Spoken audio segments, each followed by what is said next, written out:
Okay, good morning. I'm going to call to order the quarterly board meeting of KPPA, and we're going to begin with a legal public statement. Thank you. For the record, I want to note this is a regular meeting of the Kentucky Public Pensions Authority.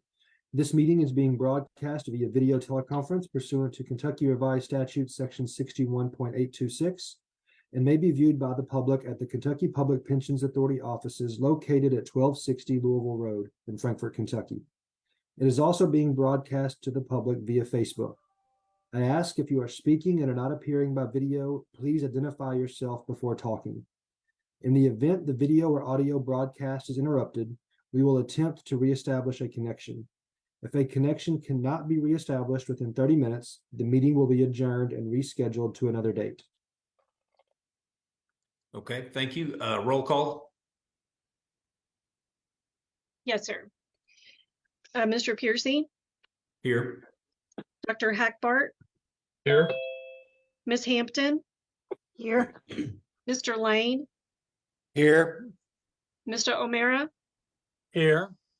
Ms. Pendergrass, Here. Mr. Powell, Here. and Mr. Summers. Here. Thank you. Okay, we're all present, and we have a few public comments. Sherry? Yes, sir. The first one here is from a Tara Vincent, and she writes as follows. As a retiring state employee who started July 16th of 2003, I do not get the fully paid health insurance that retirees for years have received.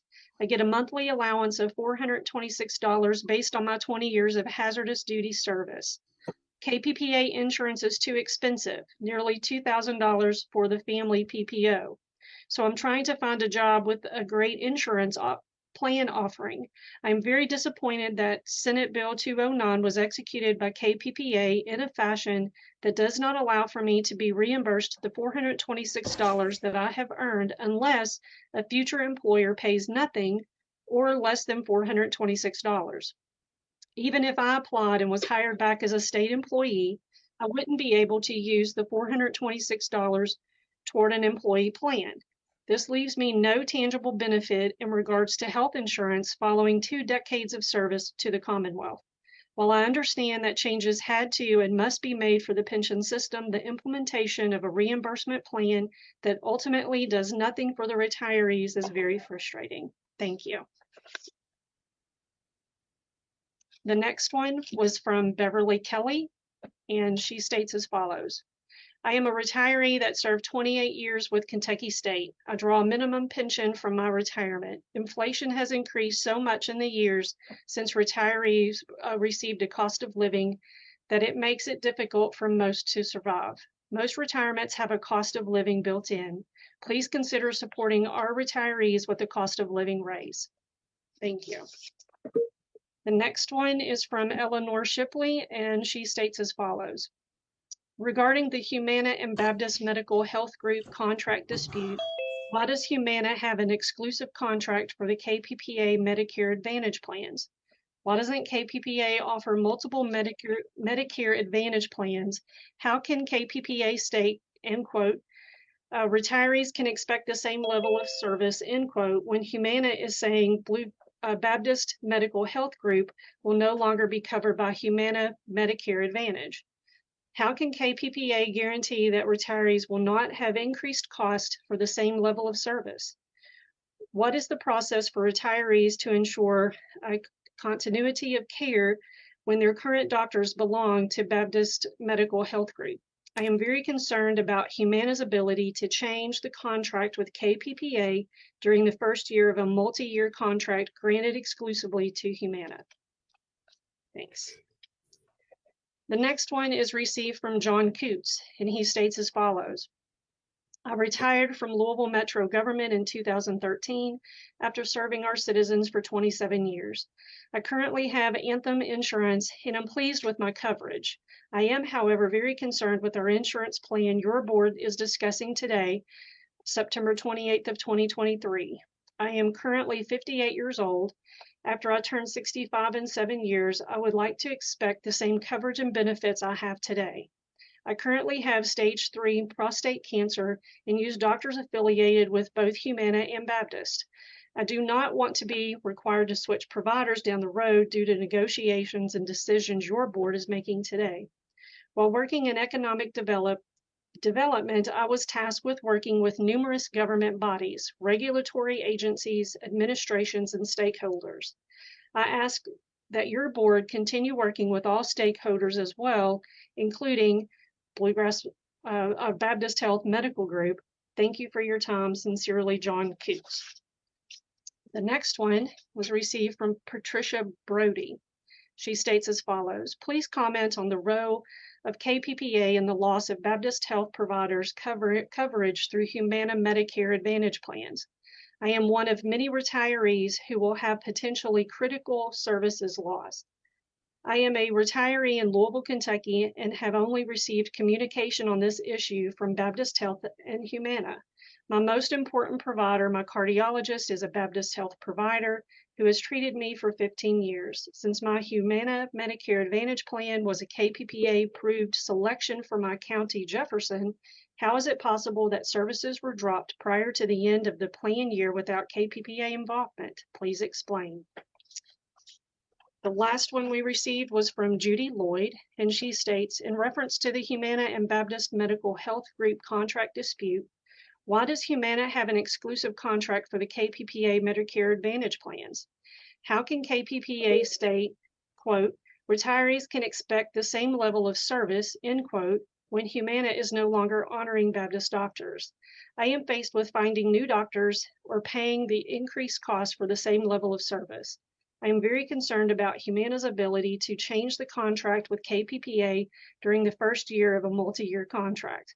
Why isn't KPPA offering an alternative insurance provider to the Medicare Advantage individuals? Thank you, Judy Lloyd. And that is all. Okay, thank you very much. We're up to now the approval of minutes from both June 28th and July 31st. I'll seek a motion. So moved. Motion approved. Second. Okay, first and a second, any discussion? Seeing none, all those in favor? Aye. Aye. Opposed? And the motion carries. We're now up to the KPPA Audit Committee report, and I think Kristen's with us. The Audit Committee had a special called meeting on July 26th and a regular meeting on August 24th, and we are bringing several items for action by the KPPA. So I was just going to kind of take these one at a time, and then we can either call for a motion after each one, or as a group, Mr. Piercy, I'll let that decision fall on you. So the first item is the approval of the job description of the chief auditor. And I believe that's on page 14. So this is the position description that was brought back in June for the board, but it was sent back to the audit committee for review. They have sent the same job description back up. They reviewed it and they believe that that is accurate. So they are presenting this job description for the KPPA approval today. Were there any questions about the job description?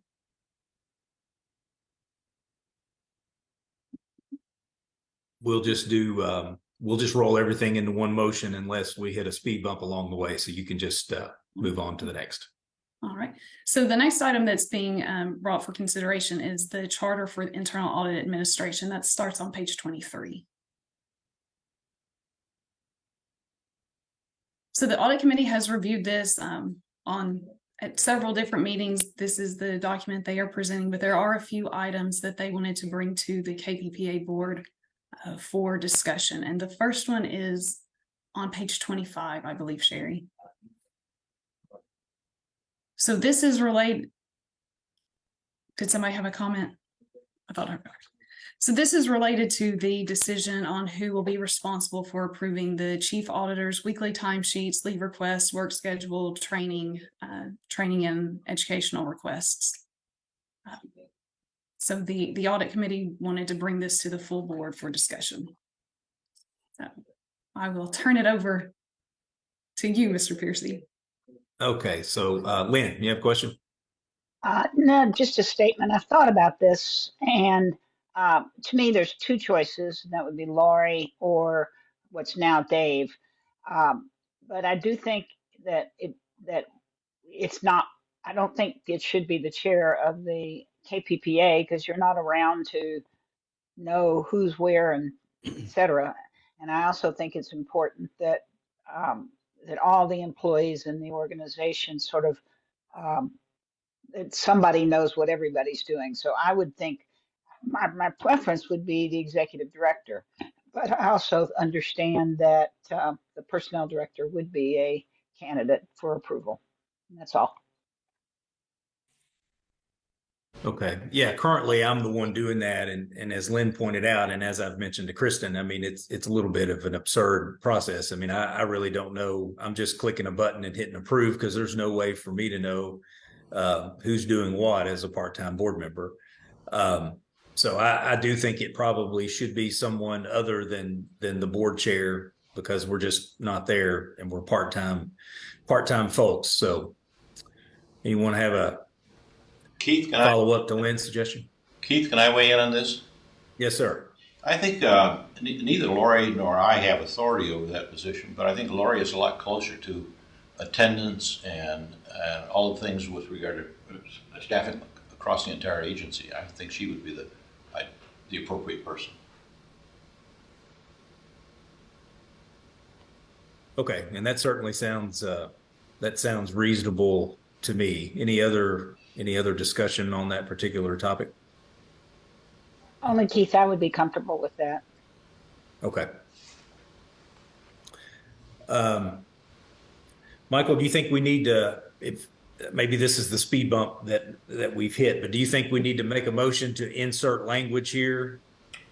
I probably just to make it cleaner, to have a motion to insert the director of human resources in this position, in this spot.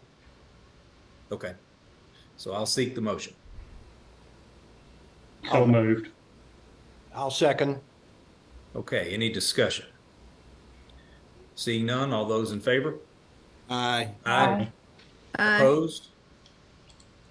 And that motion carries. So the language will be inserted to have Lori Casey fulfill those duties. Okay, Kristen?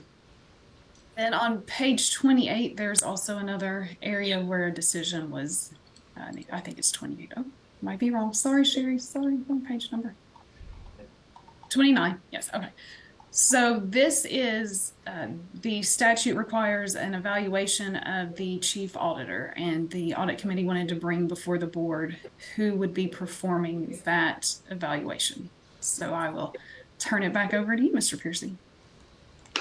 My thought on this would be the chair of the audit committee, but I'm open to be proven wrong. I would think think that sounds the chair reasonable. of the audit committee would have the closest working relationship with Kristen.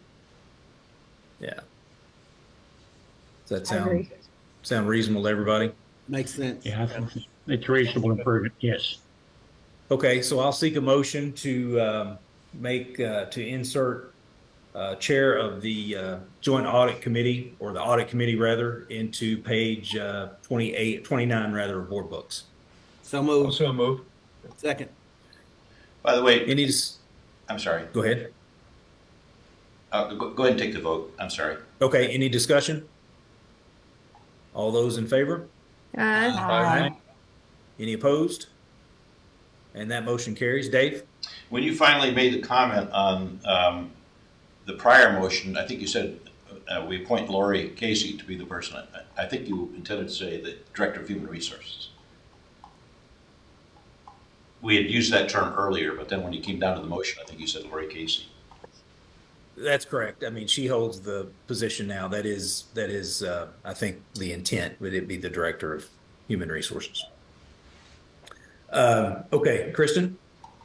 Were there any other questions? Did any of the board members have any other questions about the audit charter? Okay. Well, hearing none, I will go to the next item. Sherry, that is on page 37.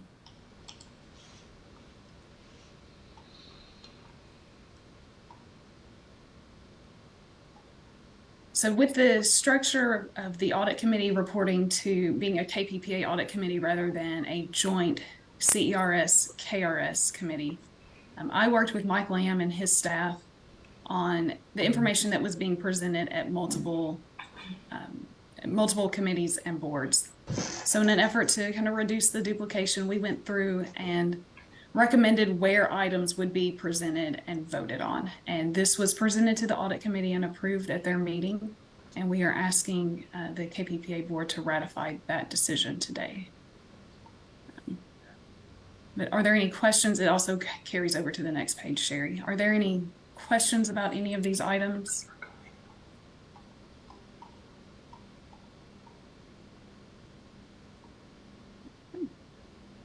And then the next thing that we're bringing is the internal audit budgets. That's on the next page. So the audit committee approved the budget for the upcoming fiscal year for internal audit. What you're looking at right here is the 2023. That was our final budget. I believe the next page has the budget for the upcoming year. So they approved this budget for the upcoming fiscal year. And we are just asking that KPPA ratify this as well. Are there any questions on the budget?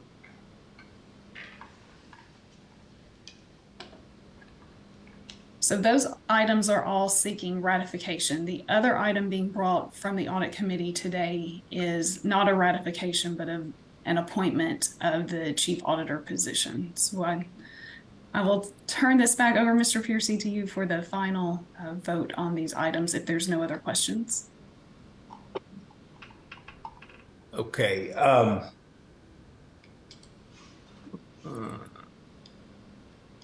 Michael, since we haven't approved a contract, are we going to do E right now, or does that need to wait? And you have to, I'm not the agenda. What is E exactly? E is the appointment of chief auditor. I think that would have to wait. Okay. Until later on in the meeting. Okay. So we would have to just leave that one for later and revisit that. Okay, so we'll have to come back to that particular one after we go into closed session. So okay, so what we will, is that it, Kristen? Yes, that's everything. Okay, so what we will do here is seek a motion to ratify the actions on page 13, 1 through D, as modified by previous votes. So moved. I'll second. Okay, any discussion? Seeing none, all those in favor? Aye. Aye. Any opposed? And that motion carries. Is that it, Kristen? That's everything for me. Thank you. Okay, thank you very much. And we will revisit 1E later on in the meeting. Okay, we are now to staffing. Dave Eager, are you taking this one? Well, my name is on the memo as the executive director of the agency, but the people who've been working most closely with this are Aaron and Rebecca and Lori. I will turn it over to, start with Rebecca. Good morning. There are a lot of staffing challenges, which you guys are very aware of. Our turnover is in double digits and has been for the last 3 years. There's a lot of details in this memo from Dave that follows this presentation. There are 3 actions that we plan to take fairly soon here. And you're going to get, there's more details following this memo. The first one is salary adjustments to retirement sister counselor series, and I'll let Aaron tell you a little bit about that one in a minute. The second one is an increase to our cap. Right now our cap is 270. We stay hired at about 250. We would like to increase cap for several reasons. Can you look at page 44, Sherry? This is, you'll see this again in the budget request with Mike Lamb here in a minute, but those 4 bullets in the at the top of this page are kind of the areas that we're anticipating need over the next couple of years. ERCE is an immediate need due to House Bill 8 auditing and compliance auditing. Investments could come in the next couple of years as they bring more things in-house or other issues that you guys have. Legal hearing officers, we'll talk to Michael Board here in a minute. And because we're going through the strategic plan, there could be other issues identified there. So that's kind of the idea behind adding the staffing. We're sitting at 250, but we don't have any positions to promise anybody. All 200, we're staffed at 250, we're capped at 270. All 270 positions are promised or are being actively sought or will be actively sought in the next few weeks. Okay, let's talk a little bit. Aaron, do you want to talk a little bit about the retirement system counselor? Just give them a general idea. Sure. Good morning, everyone.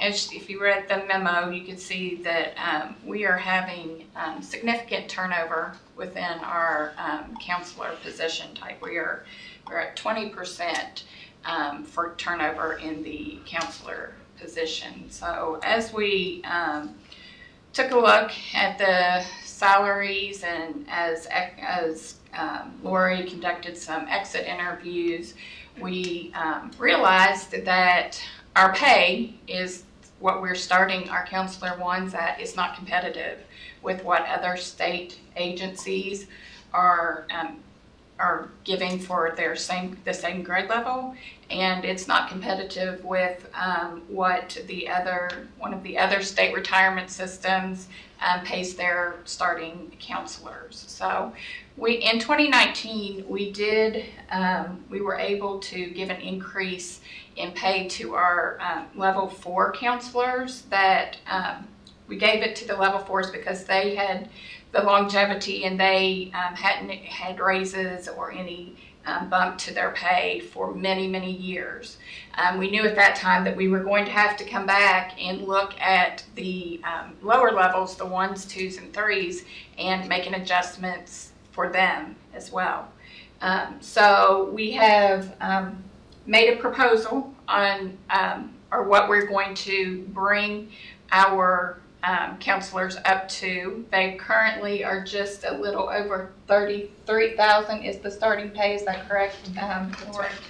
And we are going to bump that up to $45,000. What I would say with that is we know that there are state agencies that are hiring in at midpoint.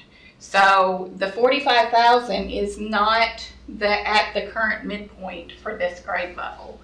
And so we will still face challenges if we have counselors who apply to other positions throughout the state. And they're hiring in at midpoint, they may continue, we might continue to see them leave. Just a little background for our counselors.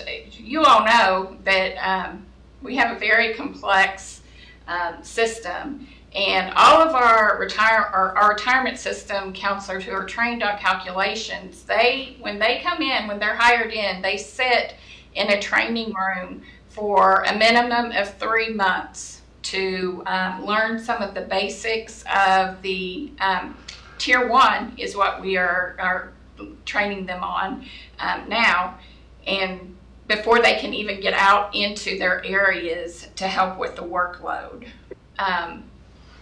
To spend that effort in training, the amount of time training those counselors to have them turn around and leave is costly to the agency. And we're worried. We need these counselors and this level of knowledge to be able to counsel our members appropriately and what meets our expectations. So we would typically have our trainees in there for a longer period of time, but over the years we've had to cut that training back. We don't train as much on the front end because of the turnover. We need to get the bodies in the seats to help with the daily workload. So we're hoping that this change to the salaries will help with our retention of our retirement systems counselors. Lori, do you want to add anything? I don't think so. I think you've covered everything. Again, Aaron said this does not bring them to midpoint, so we still will face challenges with that.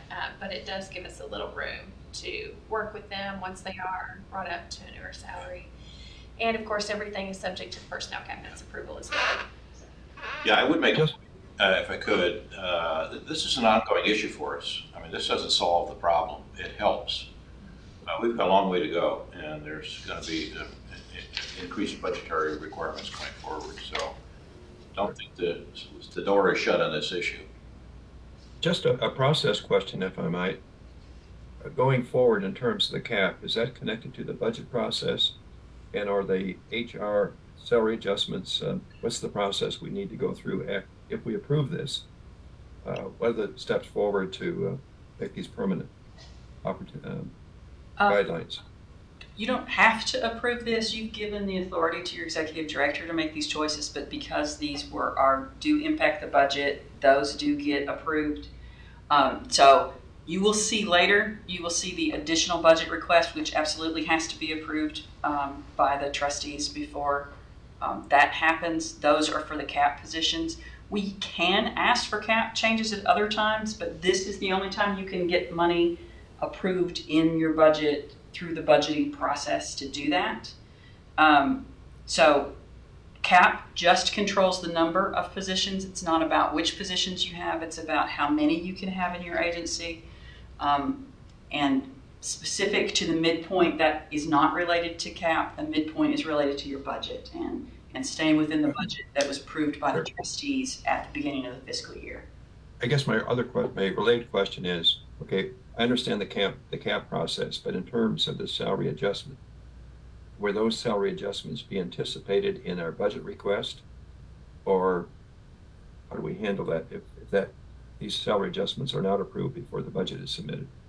Mike and I have talked quite a bit about that. We believe that there's enough wiggle room right now in the budget that the trustees approved for fiscal 24 to cover this amount for the midpoint moves. Okay, all right. Let's say available funds. Yes. Separate from new cap. Yeah. The new cap is not included within the current budget. So that would be an increase, which is why you'll vote on that within the budgeting piece.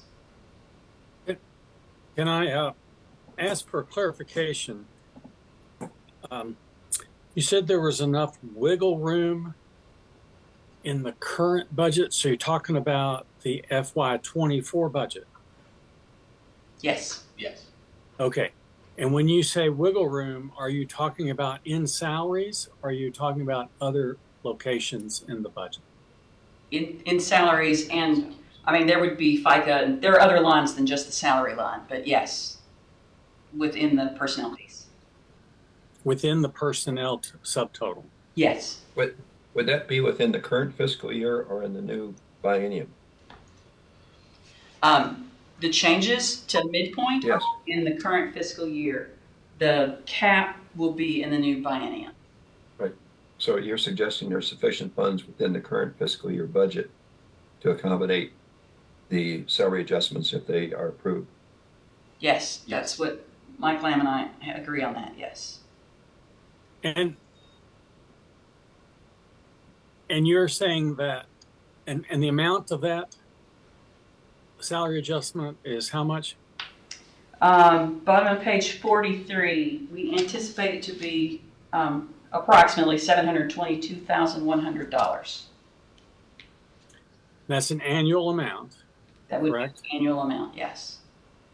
And so we're looking at 3/4 of that in the current fiscal year, approximately. Yes, I mean, it would take a little bit of time to get all these moves accomplished with personnel, and they still would have to be approved by personnel. There's a whole vetting process for these kinds of things through the Department of Personnel.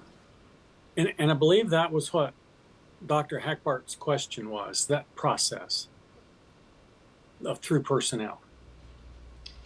Laura, you want to talk about what that Sure. Yes. So yeah, it's a lengthy process.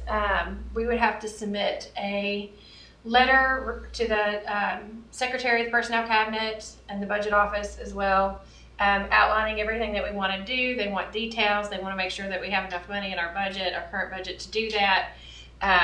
It may take a period of months even for that to get approved, just based on past experience. And then we would work through our internal personnel processes, which it would take some time, but we could get that done. Okay, thank you very much for the clarifications. I have another couple of questions on the same subject. Is this going to be retroactive to an approval date or something like that? And is it just going to be if this group gets it on October 1, this one gets it on November 1? What is the effect on the individuals as far as this goes? And I have a second question. When you submit things to personnel, you ask for an effective date. I can't imagine why it would be in the past unless there was, a legal issue or something like that. It's always, in quotes, never say never, but it's 99.9% it's always in the future. So we would look at November 1 or December 1 or something, and it's usually the 1st or the 16th of a month. For all employees affected by this, even though it's a process might not get approved by personnel altogether, is that correct? So if November 1, no matter what comes out of personnel, if we submitted it, would be a date for everybody. That would be our intent, was to have them all on the same effective date, yes. Okay. And the second question I had was, you used in the presentation, you used a lot of examples of comparing this to other systems and things like that. Is it possible that you could provide us, you don't have to give an oral report, but provide us that data? It was a little unclear to me who we're comparing. It's a little anecdotal. We're comparing it to other agencies within executive branch of Kentucky. So That's what I want. Go ahead, I'm sorry. Give me that. I want to know what we compared. And that's, I said, in a report. I'm assuming that anecdotal must have been, I don't know what, but I'd like to see it in a report. Like, here's where we are. Here's Department of Revenues. Here's teachers. And whatever it is that you came up with as a comparison that was the justification. Yes. Again, you don't have to give a report at the meeting, but I'd like to see a report. Thanks. Any other questions? Oh, we didn't talk about hearing officers. Michael, do you want to do that or do you want me to? I can, that's fine. And Sherry, if you can go to, I think it's page 46. There's some data there on some slides that we put together. So I think the next slide actually has the data. And so the proposal that I came to Mr. Eager and Rebecca with was to bring, currently we have contract hearing officers. We hire private attorneys to conduct our administrative hearings for our members that have applied for,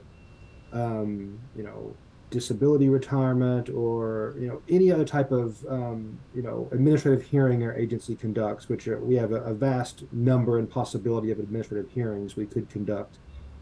And we use contract hearing officers, which are private attorneys, to conduct those hearings. We've run into some problems where we've developed a backlog of cases. We've run into problems where we have struggled to retain these contract hearing officers, struggled to recruit them. We've put forth our best efforts. You can see on this chart over the past 5 years or so, the number of hearing officers we've had at various times. And while that reflects the total number throughout the year, we have rarely had that number at one time. So for instance, if you look at 2019, it shows that we had 8 hearing officers that year. That doesn't necessarily mean that we had 8 the entire year, or even that we had 8 at any given one moment in time. It means that throughout that year, we had 8 on contract.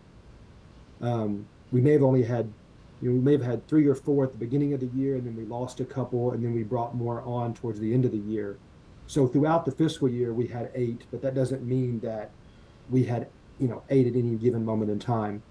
You'll see the expense that we've spent annually on those, the hourly pay. Obviously, we increased that in an attempt to retain and recruit new ones. And then you can see their caseloads in both median and average. Our recruitment hasn't been successful, and that's resulted in a continued growing backlog of cases. And in an attempt to resolve this issue, I propose that we hire hearing officers on staff to work for the agency.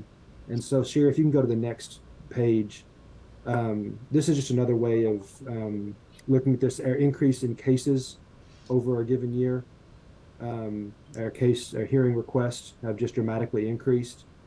Obviously 2020 was COVID, and that's going to be an outlier. And so we wanted to get a look of a couple of years pre-COVID and a couple of years post-COVID to give us some insight into this. I see Mr. Powell has a question. Would, by having them on staff, would we be canceling the contracts with the current hearing officers, or would they still remain as to aid or pick up some of the slack? Have we gone that far? That is too early in this question. It's a little too early to decide that, but that is something we're going to have to, in doing this, what we're going to have to balance out is the workload that our advocacy staff, our attorneys that handle these for the agency can handle.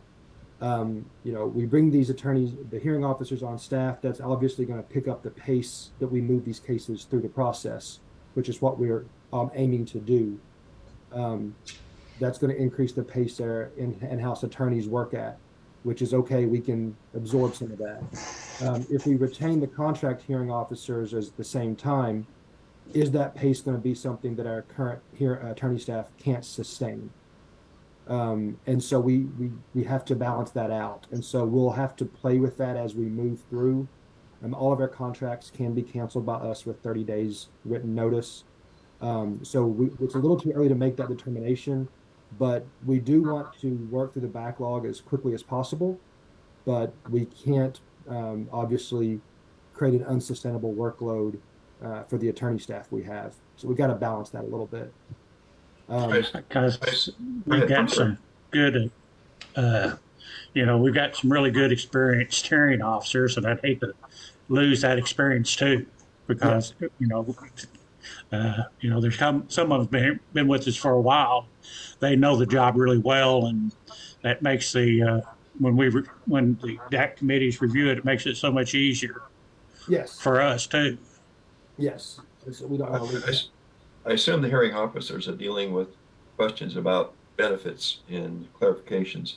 Are their determinations final, or is there an appeal process? No, it's they issue a recommended order, and then the Disability Appeals Committee and the Administrative Appeals Committee, which are joint committees from the KRS trustees and the CERS trustees, those committees have the final order authority.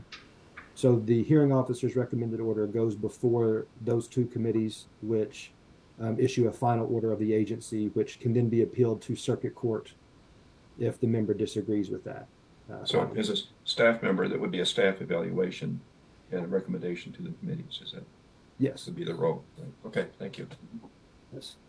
And I don't have to go through all of these slides, but I'm sorry, Ms. Pendergrass has a question.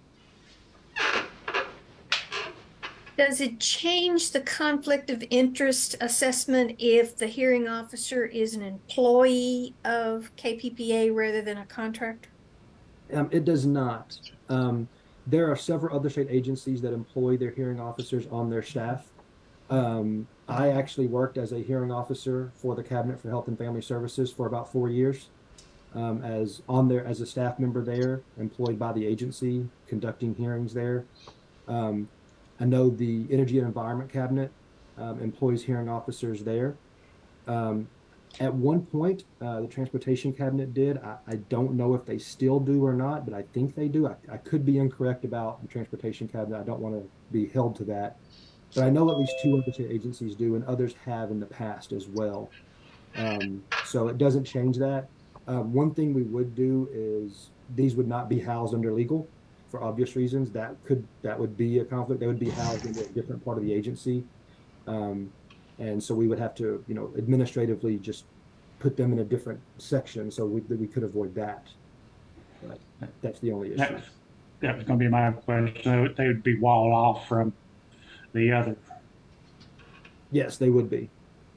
They would be. And so I don't need to go through all the information on all these slides, but there is, Sherry, if you can go a couple of more slides. This one in particular, if you can go back up one, I think, Sherry. This one in particular was interesting. We looked at all the data from quarter 4 of these random years. And what I found was just the total number of hours billed in this quarter. If we looked at that and averaged that across the fiscal year, we're getting less than 1 FTE from our all of our contract hearing officers. And that's part of what is contributing to the growing backlog. I don't begrudge that at all. I mean, these are private attorneys that have a private practice, and they're having to keep that up too. It's just for our needs, it's creating a situation that we need to remedy.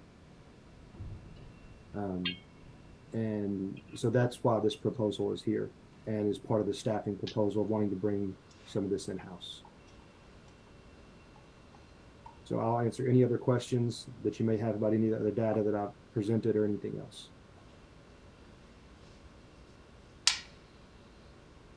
Okay. Rebecca, is that it? Do you have any further on this? Unless you guys have more questions, that's all I had. Okay. It requires a vote. You're certainly welcome to vote on this if you want to. It's up to you guys. Yeah, it was I think it was listed as informational in the presentation. So, and since you don't anticipate, you think you can do this out of the existing budget, you don't need anything additional. I don't think we need to take a vote on it. Well, the cap and the extra pieces you will vote on later. Right, but not, yeah, that doesn't affect this fiscal year. Correct. Yep. Okay. Thank you very much. And we're up to the 25-26 biennial budget recommendation. Michael Lamb's listed for that. Yes, sir. Thank you. Sherry, go ahead and page down, I think, 2 slides, one more. We'll start right here. So I'm going to walk you through the 24 budget that just got approved and how that transitions into the biennium budget. And after this PowerPoint, there'll be 2 recommendations that the budget work group would like the KPPA board to vote on. So our current admin budget is $50,440,000. I have that circled down there at the bottom. You can see what it was in 23. I also highlighted the reserve line item. That is unallocated money that we didn't put to any of these line items. It's $4.8 million. And that's just for information, and I'll show you how that transitions into the biennium 25-26 budget. Next slide, Sherry. So when we got an amount from the budget office for what our 25-26 amount is, they gave us $51,670,900. I asked how that got to where it was from our 24 amount of $54,440. I've got some information back from the budget office that they increased our baseline amount by $1,148,600 due to the 6% salary increase, and then they also provided $81,500 related to the increase in the health insurance costs. So that's how we got from the approved biennium amount of $54,440 to the proposed biennium amount for 25-26 of $51,670. The budget office also provides us a baseline amount for personnel. So out of that $51.6 million, they have told us that the amount related to personnel would be $37.7 million. And this transitions a little bit to what Mr. O'Mara and Mr. Hackbart were talking about related to the hearing office increases. So that total amount for personnel is based on our total cap of $270, and it is at the current salaries of everyone, as well as the midpoint for the vacant positions. So in 25-26, the budget office has allowed us to budget the vacant positions at midpoint And that brings this total to 37.7 million. And that's out of that 50 million. So I'll walk through a little bit more of that in the next couple of slides. Also, in my discussion with the budget office, we are restricted funds, and these funds come out of our trusts. And so we have a lot of discretion on how we allocate this $51.6 million between the various line items. So what we plan to do, this budget submission, by the way, is due Monday, October 1st. And so if you go to the next slide, Sherry, what we plan to do with this $51.6 million is on the personnel subtotal up at the top, you'll see that the 24 amount was 34 million.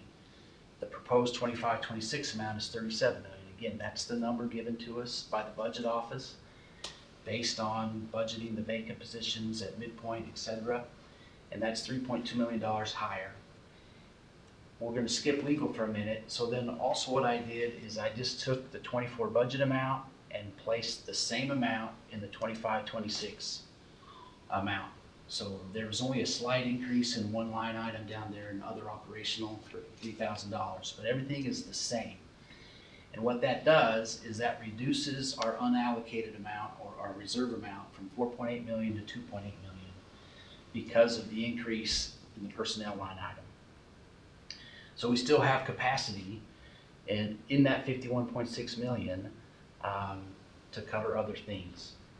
Now, the KBUD reporting system doesn't have a line item for reserve or unallocation, so we have to put that $2.8 million somewhere. So the budget group's proposal is to put that $2.8 million up there in the legal line item and bringing that total request to $4 million. Still doesn't change the 51.6 million. That's what the state says we should be asking for on our baseline. We agree with that. We feel like we can manage this budget by individual line item and sub-line items through the the KPPA board and the budget work group.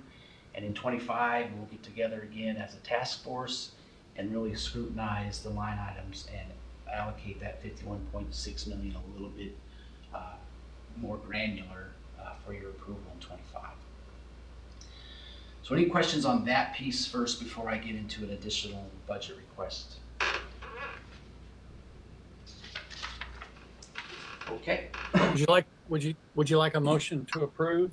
I think we can wait till the end with Okay. the budget, yes. So in addition to that baseline budget of 51.6 million, as you've heard about the staffing requests and the issues that we're having in retaining retirement system counselors as well as hearing officers, we've gotten together and we've decided that we would like to pursue adding 14 positions to our cap over the next 2 years. Some of these are needed immediately. Some of them we are anticipated needs based on either the strategic plan or the amount of time it takes us to establish these positions and bring the personnel in, or what the results of the strategic plan might be. And this is, we won't get to ask for headcount and dollars associated with headcount until the next biennium. So we're kind of using our best judgment as to what we anticipate over the next 2 years, and we're asking for that now. So there's the detail of the positions by year of what we would like to bring in. And again, a lot of these are placeholders. Once we establish these positions, the cap can be, it would be 290 or 284 at the time, and some of those positions can be moved based on where the needs are, right? So for example, if we decided we needed more hearing officers, we can reallocate some of these positions to that line item. That's the salary of those positions. If you go to the next slide, it also breaks down the related benefit costs of FICA, employee retirement contributions, health insurance, etc. So the salaries then get added to by position, and so the estimation for adding 9 positions in fiscal year 25 would be 1.077 million, and then adding an additional 5 positions in 26 would be an additional 755,000. So adding those two together for 26, we need $1.8 million extra to fund these additional positions. what that does on the next page is I've done a little comparison. So there's the 51.6 million in an additional budget request, which would have to also be submitted on Monday. We would ask for $1 million more in 25 and $1.8 million more in 26, bringing our total ask for 25 and 26 at 52.7 and 53.4. That's the process we're going through. We have to provide a justification memo for those additional headcount increases to our cap, as well as justification for our 51.6 as part of the normal budgeting process. And I think after that slide is the memo, where I've just kind of outlined the two items we would like the board to consider today is approve the 25-26 biennium baseline amount, and then approve the additional budget request to increase our cap by 9 positions in 25 and 5 positions in 26 at the recommended dollar amounts. I put a plus or minus 10% in there because I don't know if there's some other costs that aren't being considered that the budget office may come back and say, hey, this needs to be, $1.2 million or something like that. So I'm trying to give us a little bit of leeway in the numbers as we go through this process. Could I add a couple things, Mike? Please. One of the things that, can you go back to the list of positions, Sherry? Get back a couple pages. Yep, that's close enough. So we're not committing to hiring exactly these. You just have to justification. These are the ideas, but it doesn't have to be these positions in this number. It does have to be the 14. It can't be more than that number in 25 and then that number in 26. But because they're allowing us to associate money with it, we had to identify an actual position. So, for example, some of the retirement system counselors, some of them would be benefits, some of them would be ERCE, and we don't have to define that right here. The special assistant risk officer, strategic planning has not yet said we should have one. It's just one of several ideas that have been thrown out. So it's not that we're saying we need to hire a risk officer. We're saying there could be positions coming out of strategic planning that we want to hire. I just wanted to be really clear about that. Also, I want to say out loud that we've had several discussions. We'll get lots of questions from LRC about adding staff because we will. That's just one of the things that the legislators like to watch. I think it's completely justified, but we certainly wanted to talk through the details with you guys. Could you just clarify again, in terms of the vacancies, you're basically realizing significant vacancies. So do you budget those positions in your request, or do you take that into account? I think you clarified that, but just to be sure, you have the understanding of how you deal with that. So for the KBUD process, we are budgeting the vacancies at the midpoint salary. So they're allowing us to do that. And when we get down into the granular details for our admin approval budget, say next June, and what we did this year is we took into consideration that turnover rate, and we did not, within our own management of that budget, we did not budget for those vacancies. And that's kind of why we have a larger unallocated amount. But the KBUD office is allowing us to budget for our allocation, the vacancies at midpoint. Doesn't mean we have to spend it, but we definitely are trying not to turn away that money from their approval anyway, from their permission to spend it. I'd like to make a comment at $4 million reserve, or whatever we want to call it. In prior years, I don't think in the most recent years, in prior years, we simply split it, added to almost every category, every line item. So it's really confusing to look at a line item and say, well, it's carrying a part of at one time $7 million. You just thought it's a lot cleaner to isolate it in a single amount, and probably the most logical place to put it was legal, where it's harder to predict what expenses are going to be, and expenses can be significant, but it really cleaned up everything else in the budget. Bill? Thank you. I just wanted to make a few comments as participating in the budget work group. First, I want to compliment the financial staff and Michael for wading through this. and helping us understand the different ways of budgeting, using that term budgeting. And the fact that we have a budget within KPPA to control our administrative expenses and to be informed of where we are. However, there is a completely separate KBUD system that has to follow the biennium. And that's where he's making this presentation now, that they have to guess what do they need in 25 and 26. And so it's a little bit of a long-term forecasting that has to be submitted as actual budget to the budget office. And that was a good clarification for me, understanding what the process was, and to know that we will have further review and controls when we approve the annual budgets for KPPA administrative expenses in 25 and 26. So with that meandering comment, I would make a recommendation that we, or I propose that we approve the recommendations of the 51.67 million as well as the additional budget request in 25 and 26. So moved. Right. And I would like maybe just a quick comment, and I would second that motion. And I think it was a good, clear presentation. I appreciate that. Okay, we have a first and a second. Any discussion? Seeing none, all those in favor? Aye. Aye. Any opposed? And that motion carries. Michael, is that it for the budget? That's it for the budget.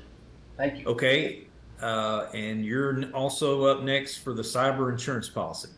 Yes, so as Bill noted, we have a process of managing our administrative expenses. And for the 24 admin budget, we did not budget a cyber insurance policy, and because we felt it would be too expensive. However, the procurement team has received some bids on a cyber policy that are reasonable. Unfortunately, all of that is still embargoed, and we can't disclose who the bidders are and or the prices.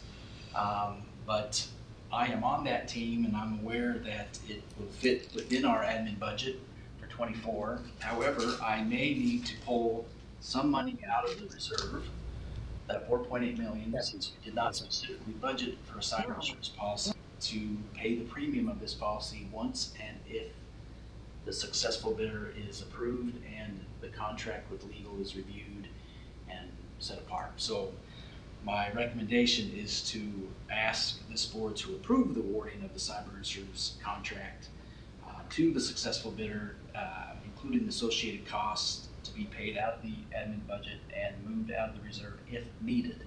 We still may have some capacity in the computer and or insurance line item to account for the premium, but there may be a case where it needs to go over. Okay, Lynn? You're on mute. Did you budget for claims? We did not budget for claims specifically either in a line item in the budget, no. What would happen if we had a claim? Where would that come from? So it would be paid out of the legal defense costs and probably out of the admin budget as well, as we defended or pursued a breach related to cyber without a policy. Okay, so the next question is, if we had someplace that we'd go after it, whatever it's called, I assume that if we had insurance and it was paid there, then we wouldn't have to use it in the other place? That's correct. So if we had an insurance policy that covered our defense costs and related to a cyber breach, etc., we would use that policy and the premium would be paid out of an insurance line item. But if we didn't have a policy, all the legal costs associated with the breach would come out of legal expense. Yes. So in other words, if I have to translate this, if we do find a policy that you all are happy with, we're not going to need an increase in the budget because it would be coming from the money would be coming from a different place. Might be a transfer, but we wouldn't need to to increase the budget. Is that correct? In other words, pay Peter and Paul's, event. I think what you're asking is correct. Yes. Yeah. Thanks. Okay, any other questions or discussion? And if not, anyone willing to make a motion to award a contract for cybersecurity insurance upon completion of the process? So moved. Second. Okay, any discussion? Seeing none, all those in favor? Aye. Opposed? And that motion carries. Is that it for you, Michael? For cyber, yes. Unfortunately, I have some quarterly financials to go over. All right, we're going to roll right into quarterly financial statements. And I will try to keep this brief and just touch base on the highlights. So we are on page 63, and at the bottom of that, you'll see our June 30 net position in total is 16.9 billion. That's up 10.85% from the prior year amount of 15.2. That's a $1.6 billion increase. That overall increase has been driven by the 11.06% right there in the middle of total investments, and specifically in the public equities investment class, which is up 22.24%. That $1.6 billion increase to the net position is also reflected on the next page near the bottom. That's the statement of changes, and it's kind of in the white area right there, and you'll see that the prior year had a $675 million decrease, so that's a $2.3 billion positive swing. And again, most of that is attributable to the net appreciation in the fair market value of investments, which is note 6 on this page, which is positive 1.6 billion and was negative 1.2 billion in the prior year. We get pretty much the same on the investment statements, on the insurance statements, so I'll jump past those and touch base on the contribution reports, which start on page 69. This is the C, both the C and the K have seen these. I just want to point out that the net contributions for the C non-HAZ plan and the C hazardous plan reported positive contributions of 68.4 and 78.5, and that the bottom chart indicates that without investment activity, the non-HAZ plan would not cover the outflows of benefits and refunds and admin expenses by 109 million. However, the HAZ plan would have positive cash flow. On the C statement, starting on page 7, all K plans reported positive net contributions. And if you look at the bottom chart that indicates without investment activity, contributions will still cover the outflows of benefits, refunds, and admin expenses, except for state police, which shows $1 million negative cash flow for the period. You get more of the same with the insurance statements, so I'll jump past those. And we'll go to the admin budget, and Sheriff, we want to drop down. This is the fiscal year end admin budget that you guys put back in the beginning of 23, and the total spend all the way down at the bottom for fiscal year 23.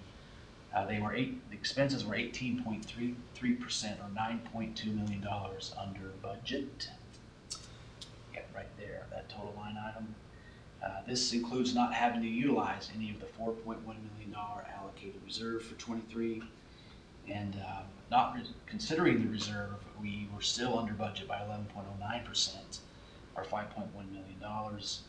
Overall, for fiscal year 23, we spent $40.9 million, which was 1.24%, or $503,000 higher than the $40.4 million spent in the prior year. Those charts there show you how these expenses are allocated among the plans based on the approved hybrid percentage.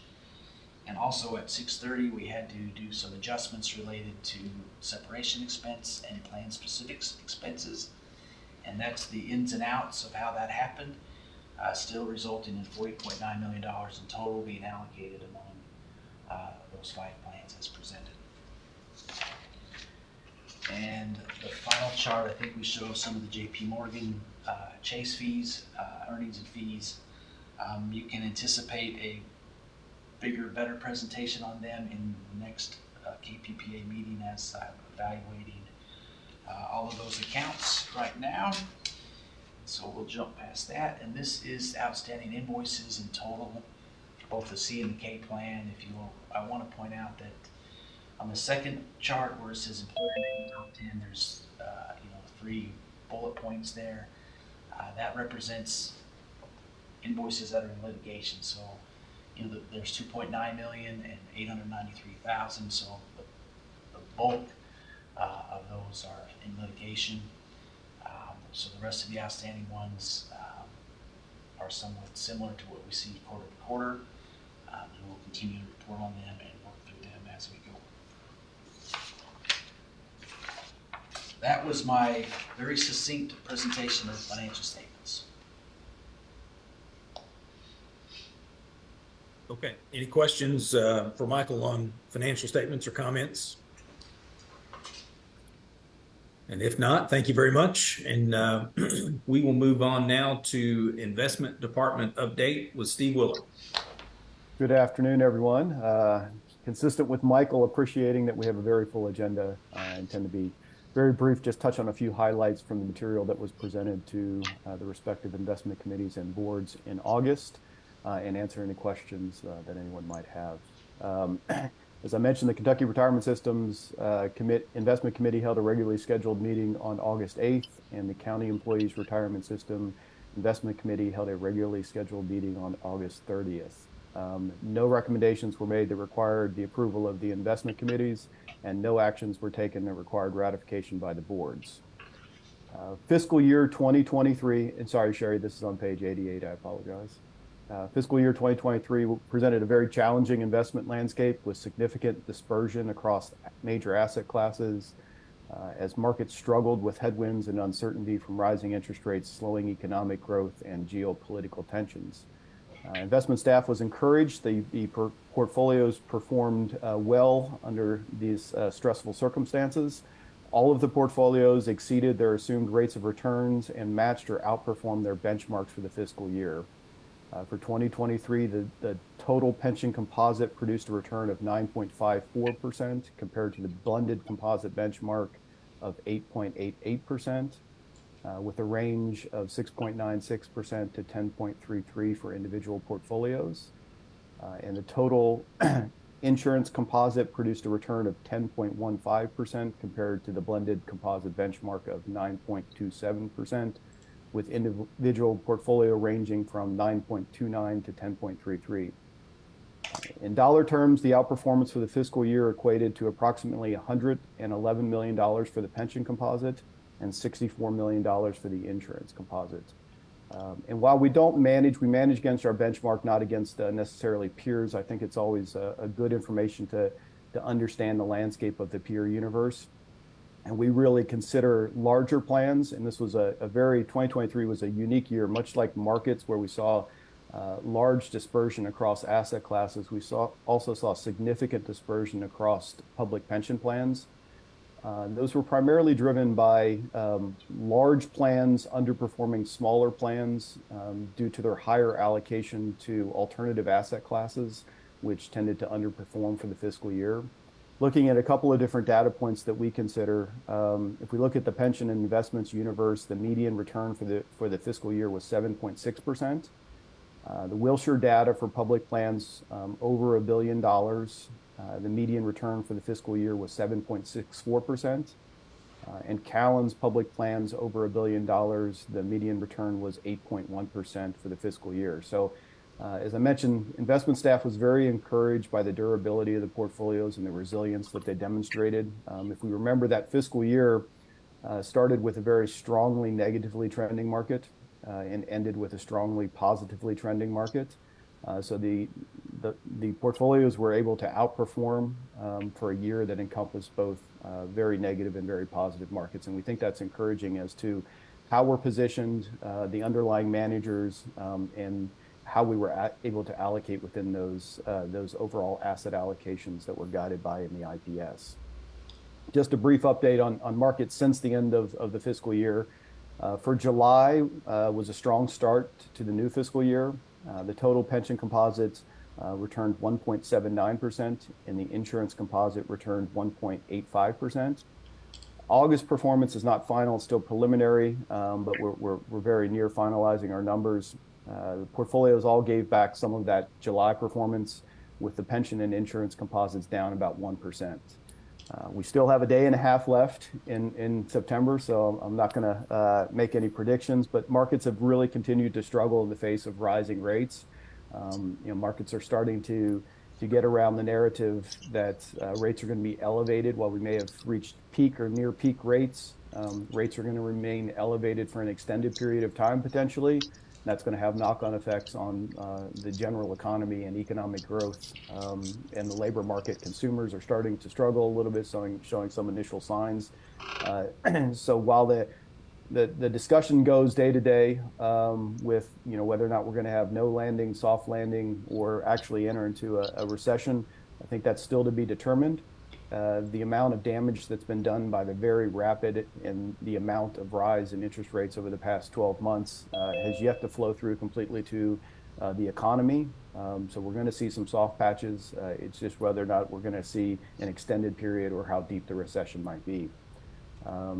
For September to date, as of today, public equity markets are down about 5%, and core bonds are down about 3%. So we anticipate that the portfolios are going to have negative performance, barring a significant recovery here in the next day and a half for the month of September.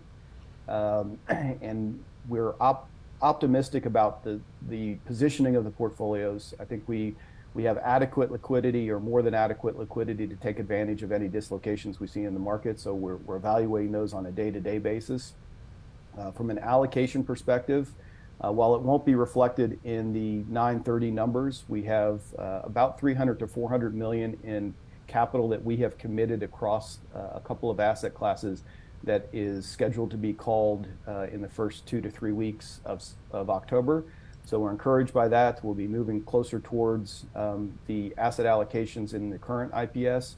We're also undertaking work and near finalizing our asset liability, a full asset liability study, as well as asset allocation modeling work and efficient frontier work with Wilshire. And we expect to make recommendation changes to the asset allocation targets and ranges in the coming weeks. And that's really accounting for the significant changes in capital market assumptions that we've seen since the last time we did full asset allocation work. As we know, the most significant driver of that is the very material increase in rates. So anything with a yield component is obviously more efficient from a modeling perspective. So we'll manage those. We're aligning kind of those capital market assumptions that we get from both Wilshire as well as other outside vendors, and aligning that with staff's internal view and expectations for markets moving forward, kind of creating the most efficient portfolios that we can, with consideration to risk and return, as well as a liquidity component.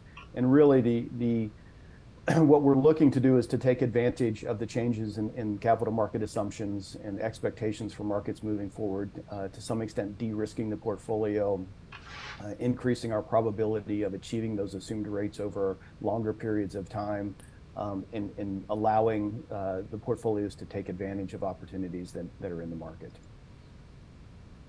That's all I had. If there was any questions, obviously all of the material presented at the ICs and the boards is included in board books. So I did not include it in the deck here, but happy to answer any questions. Questions for Steve or comments? And if not, Steve, thank you very much. Thank you. And we'll move on to Administrative Regs 105 KAR 1270 and 1215. And Jessica and Carrie, I think, are both here. So whomever's taking it, go right ahead. Good morning. Okay, so we do have 2 administrative regulations to present today. And I'm going to start with KAR 105 KAR 1270, which is federal tax withholding or direct rollover of eligible distributions. This is an administrative It's an amendment to an existing administrative regulation that establishes the procedures for informing affected members, beneficiaries, and alternative payees of their rights regarding federal taxation rules.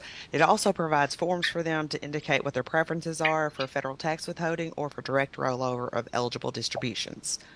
The proposed amendment we have is includes adding clarifying language and also incorporating additionally utilized forms and updating the special tax notice.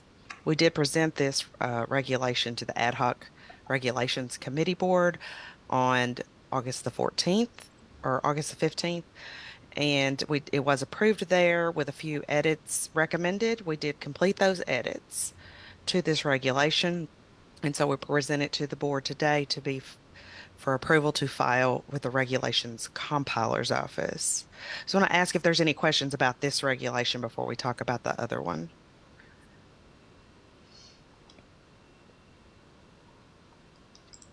Okay, with no questions on that, I will move to the next regulation, which is 105 KAR 1215. This is also an amended administrative regulation. And it does provide the appeals procedures for an affected person who is aggrieved by a decision of the agency, and also for employers who are required to pay additional actuarial costs.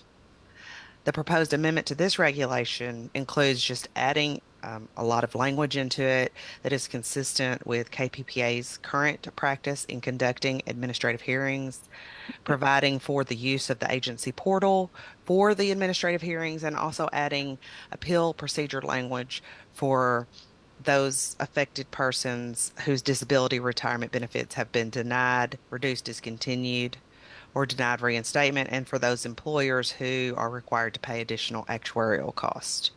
We also presented this regulation to the Ad hoc Regulations Committee back on August 15th, where it was approved to send to the board for approval for filing. Any questions about this one?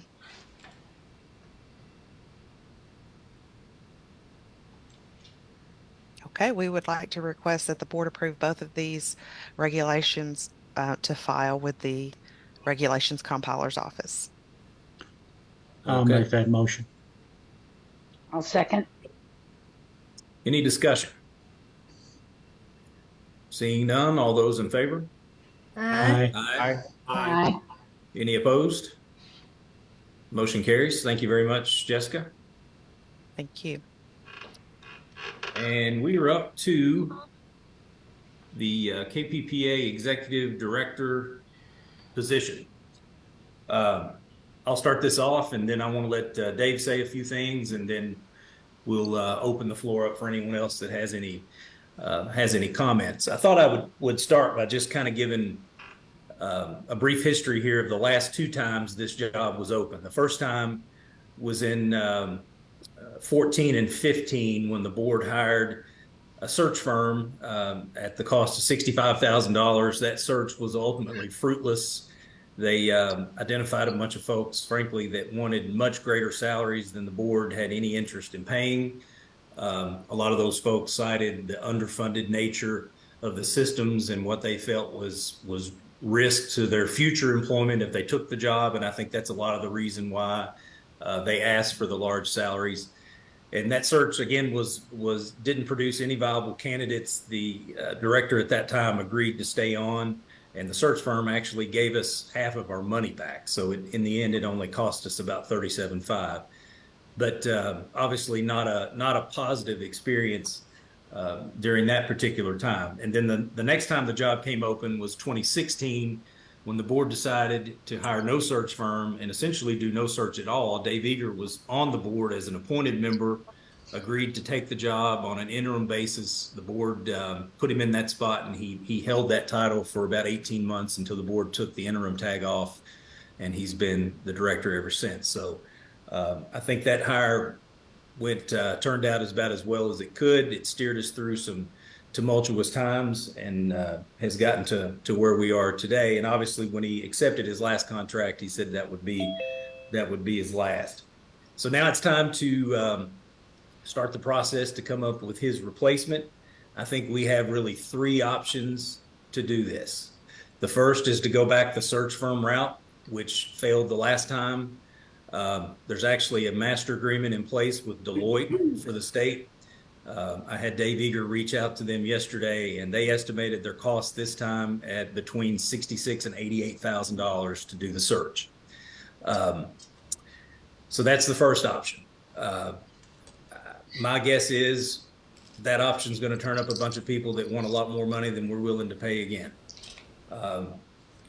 You never know until you do it, but I think that's probably what we'll see. The second option is to do the complete opposite. Realize that we have at least 3 incredibly qualified people on staff that I think would be interested in the job and would be very capable and familiar with the system, know all the laws and regulations, know the legislature, really understand how the system works, and they would just really continue the work of Dave Eager in a seamless fashion.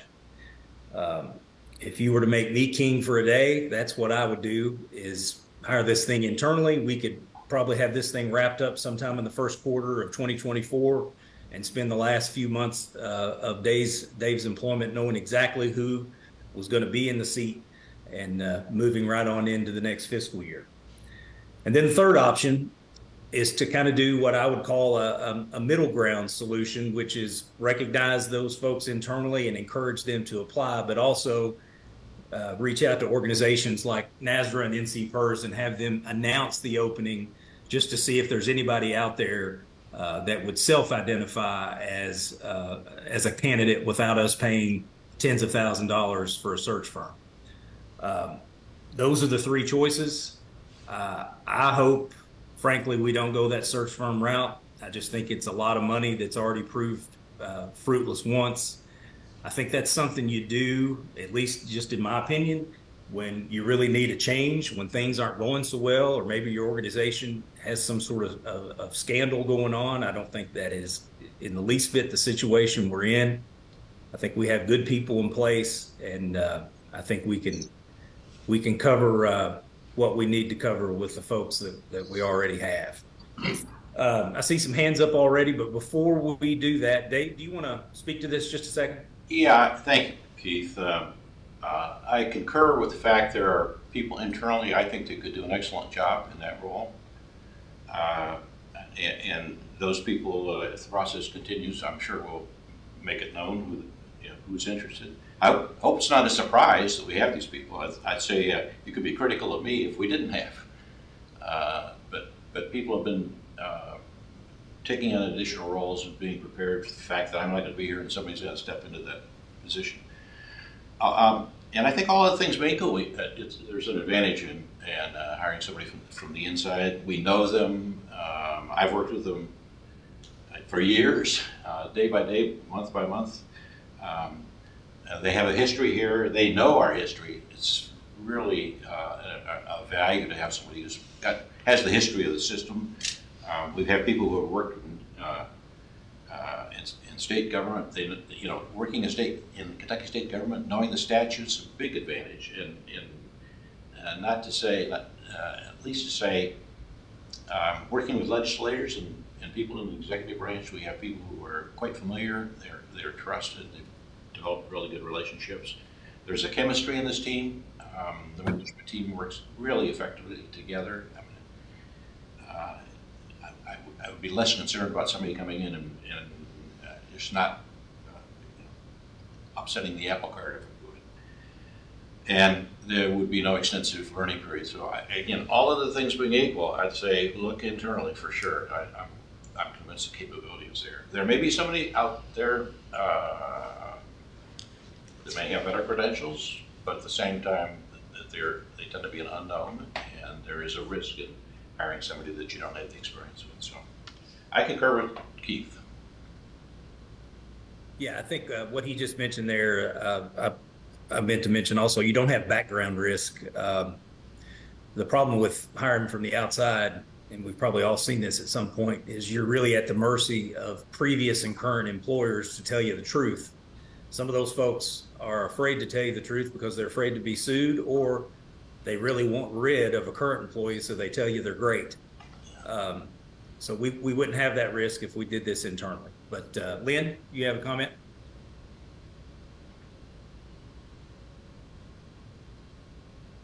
think she's on mute. I actually like the third option, and the reason why is, um, one, I agree with that we have internal people that are qualified and have done a great job. But I also think that there's other people in state government and local government that um, are, one, qualified. I don't know them personally, but they would be qualified in running, whether it's foundation money for UK or pensions for another organization that we do, and also nationally. We are in a different spot than we were when we brought in Dave and the other, because we're basically on the upswing. And I think that this would be an attractive organization to come in and watch it, take it from where it is and continue the upswing. Um, I don't think we need, I think we've got great staff. We've got people here on the board meeting that can be in an evaluation committee. It will be work. It's work no matter what we do. But I think opening it up is important. I think that just opening it up is going to get people to focus on us.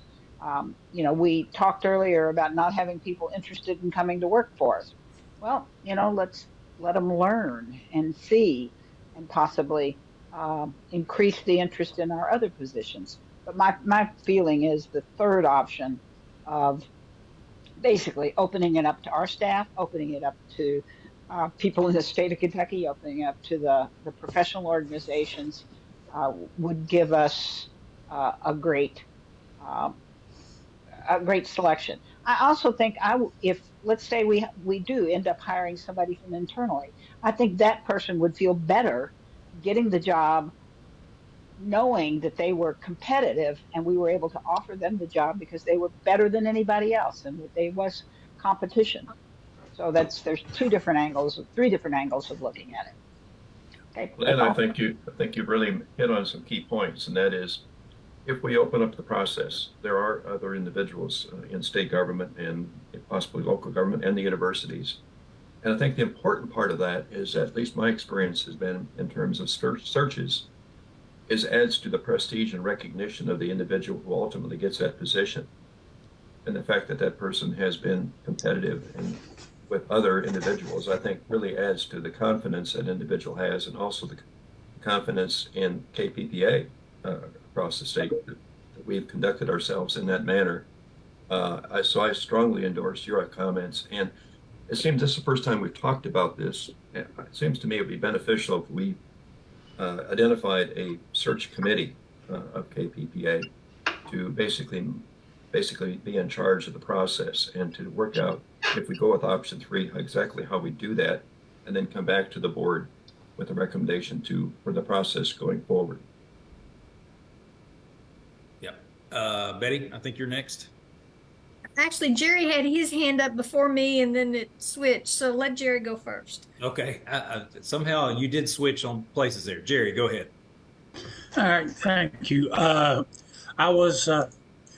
Lynn did still a lot of what I was going to say. So I'm in agreement with her thoughts on that. Also, the one thing I would add, besides what Mara and Lynn have added, is that I think we provide a better service to our membership by having a committee to where we will find the best candidate. While we have several within KPPA would make an excellent executive director, but I think we need to look at the broad spectrum and see just what make sure that we do get the best candidate to manage and oversee how these funds are managed and how the operation is managed also. Thank you. Okay, Betty? And I echo all of those comments ahead, and I just want to add one more piece of historical information.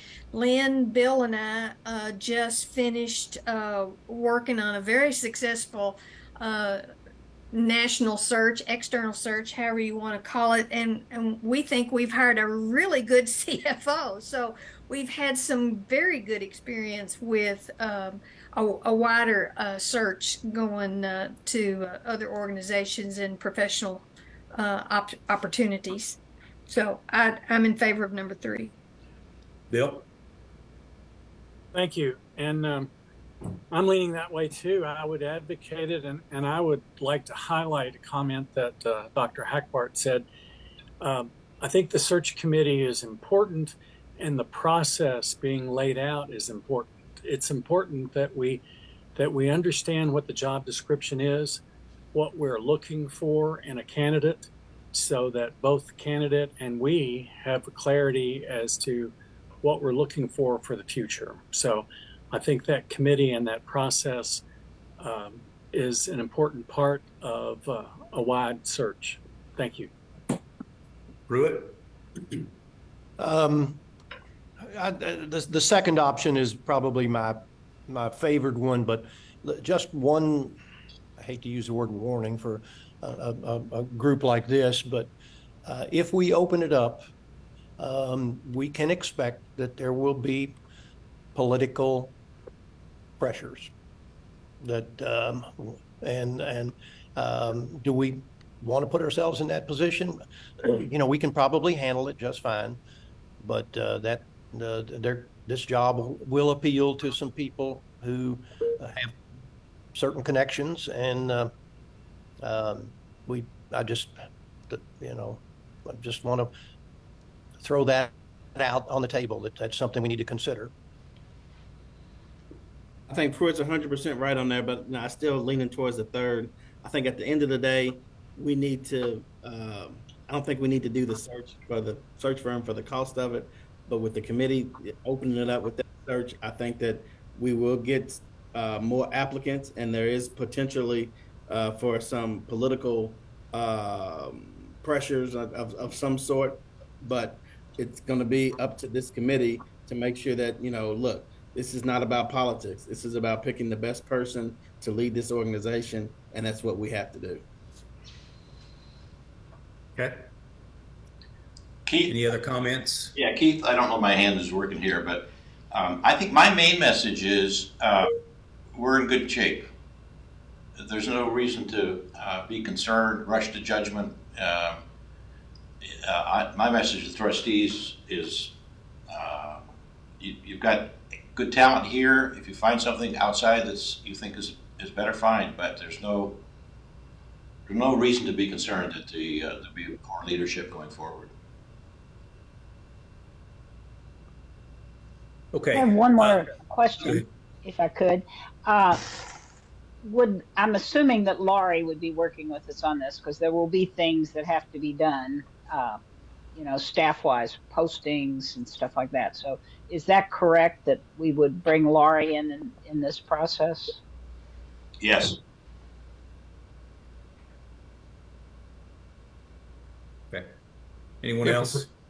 Merle? If appropriate, I would like to make a motion that we identify a search committee, and that the search committee works out the recommendations in terms of process, and when they come back with a special meeting of the KPPA board to agree to that process and then move forward. I'll second that motion. Okay, first and a second to form a search committee. By the way, that was going to be the next thing I did after we decided which way we were going to go about this.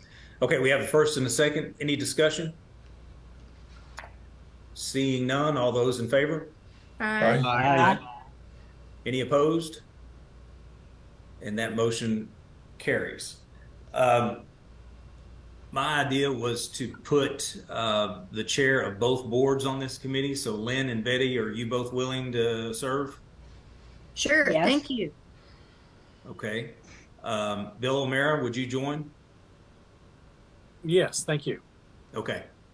And then I need one more K member. I'm willing to do it, but Bill and Pruitt, if you guys want to do it. I think Pruitt needs to be on it, just simply because investments and that is such a big part of the job. But I'm not sure he's got the time, so. Pruitt, what say you? Well, I'll be happy to do it, and I do have the time, but I believe you would be a better member. I think he's saying I'm a better investor than him, Lynn. No. Decisions. So either way. Do you have to have 4? Can you have 5? Well, then we get into that whole thing. We'll have a quorum of That's the true. full board. That's true. So, if possible, I think 3 members would be sufficient. The first 3, I think that would be great. well, if we do that, we don't have an equal representation amongst the 2 boards. Yeah. I'm hesitant to do that because of that, since we have equal representation on the full board. I'd hate to break a subcommittee up and have an extra Good member. point. Keith, I think we definitely need to do that, man. I think we need to definitely have equal representation. And Keith, as chair, it would make sense that you're on this committee. Okay. Makes a lot of sense. I agree. Okay, then I will do the 4th. So it'll be myself, Lynn Hampton, Betty Pendergrass, and Bill O'Mara as the executive director search committee. And just to thank everybody for willing to do that. So thank the 4 of you for stepping up to do that. Thank you. Okay. I want you to know you just loaded that committee with accountants. Well, not me. So, all right. And what I was originally going to do, and maybe this is considered unnecessary, but I was going to originally seek a motion to do this search specifically without hiring a search firm, just to lock that decision in. Is anybody willing to make that motion? I'll make that motion. I think, first of all, Deloitte has no real skill sets in this area. And if we're forced to use them, we'll find the same results we had previously. And the people who are very competent are going to be 4 times as costly and not necessarily more efficient. So I think going it with our own skill sets here is perfectly adequate. Okay. And I'll second that motion. I think we have excellent resources with NASRA and NC PERS to get candidates who are specialized in the area where we need. Okay. So I have a first and a second. Any discussion? Only thing that I want to make sure that we make a priority is to make sure that this applicant pool is a diverse applicant pool. I'm going to be looking at that. I'm going to be very critical of that and make sure that this committee does that intentionally. Gotcha. Understood. Okay. Just one comment. I wholeheartedly agree with the approach without a search firm. Sometimes, unfortunately, search firms become placement offices versus search firms. So I think we can handle this ourselves. Yeah. Right. Laurie, do you accept this responsibility? Yes, thank you. Okay, no more discussion. All those in favor? Aye. Aye. Opposed? And that motion carries. If I can say something. To have one other, oh, somebody else was in front of. I was just going to speak. I just have a statement. Go ahead, Dave. Yeah, I was going to speak to William's comment. As you know, we have 6 mandates. The 5th mandate is to maintain a work environment that promotes employee inclusion, diversity, effectiveness, morale, safety, and retention. So it's built into our mandates. These are not board mandates, but it's how we as an organization are driven. Perfect. Okay, Lynn. Yeah, Keith, I want to agree with Dave that I think an important thing about this search will be able to continue the momentum of our staff in, I'm going to, work hard, get along, be productive, be creative, all of the things that we've seen and I've seen in my time on the board. So I think that will be one of the considerations that we need, is to consideration over what we've got and make sure that we don't lose it. Okay. That was a big item on our agenda. Thank you very much. And now we're going to move on to the KPPA meeting calendar. I'm listed to talk on this, and all I can tell you that it is a calendar and it's in your board books. So I'm for it. Betty, you have your hand up? Yes, there's one change that the CERS board will make on their meetings. Sherry let me know that there's a December 6th deadline for getting the annual report to the finance cabinet. So CERS board is currently slated to meet on the 9th. We will move that meeting to the 2nd. And for our bylaws, we'll take a look at moving that meeting to the first Monday of December to get ahead of that finance deadline. Okay. Pruitt? One request, I'm old school and I do use our electronic calendar, but once this is finalized with those changes that Betty discussed, how about a PDF file that we can print? Old school. Absolutely, I can handle that for you. Thank you. I thank you too. I was going to go new school. If we could embed in this calendar the links to Zoom, that would be cool too.